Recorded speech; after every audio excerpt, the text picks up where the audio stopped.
วิโอ้โหเสียงรถไฟ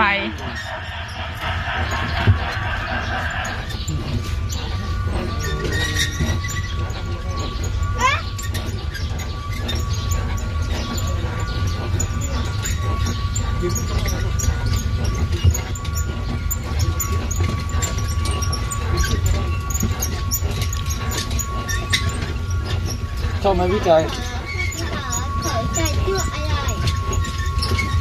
ชีฟฟันหล่อเหมือนพี่พายุเลยชีฟพี่จัยมายืนตรงนี้ก็ได้ลูกชื่ออะไรครับชีฟพี่ใจอยู่ตรงนี้ก็ได้ลูกมา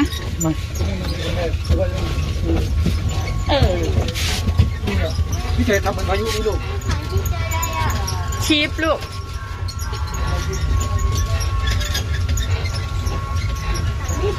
เอาตีกันทำไมเนี่ยตีกันทำไมเนี่ยดูสิชิปตีกันมันเด็กสองคนนี้เลยโอ้โหจังรถไฟ